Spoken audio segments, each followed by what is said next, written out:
Hi everyone, I'd like to do a short video today on some of the tools that you can use for carving the top and back plates on the archtop ukuleles.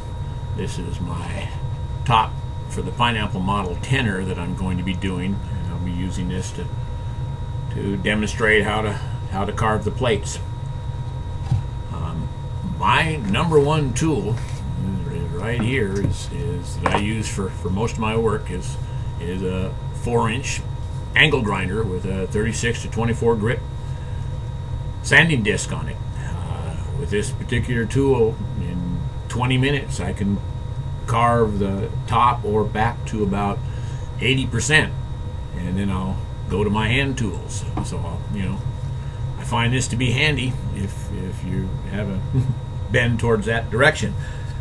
If you want to restrict yourself to hand tools, I mean, these are these little planes I got here are available from Stuart McDonald's. They're little Sloan finger planes, and you can see you just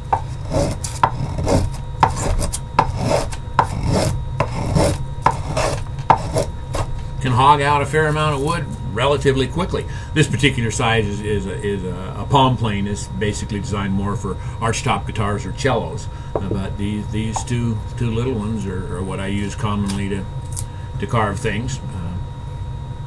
These are the same versions that I made myself. They can be made by hand, and you can see them working. Just essentially the same things as the one you bought, so you can save a little bit of money, doing it yourself. And you can see from soft wood like this spruce, I mean, you can go through things relatively easy. All other alternatives that you may want to wish to use are these little palm carving tools that just for wood carving that are available at wood carving or wood supply houses. And cross grain like that, you can carve the wood, quite easily, and take it down.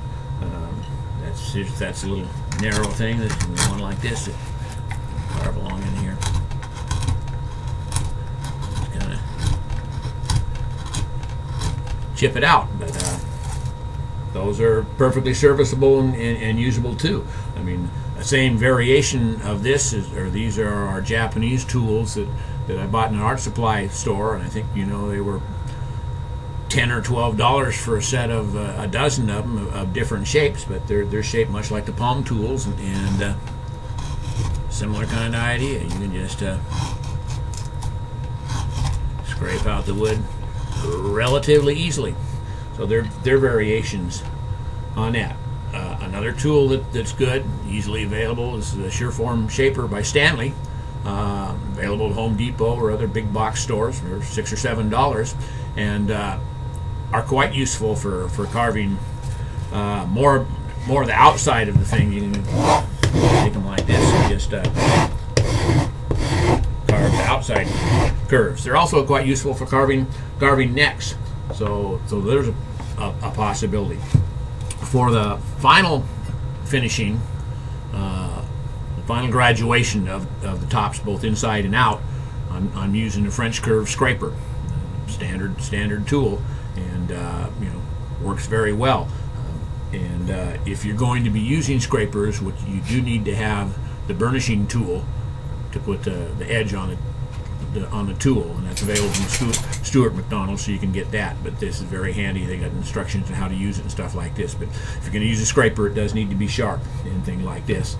Another possibility mentioned is this is a little too large, and it's got a flat sole. But this is spoke shave, and you can find spoke shaves that are smaller than this, that are curved like the finger planes that you can get in there. And if you can find those, that's another way of just using the tool and stuff like this. So there's various ways of doing it, and for the next video then I'll take this down to the 80%, and I'll show you some of the tricks that you can use for measuring the graduation and refining the shape. Thanks a lot, and I'll see you next time.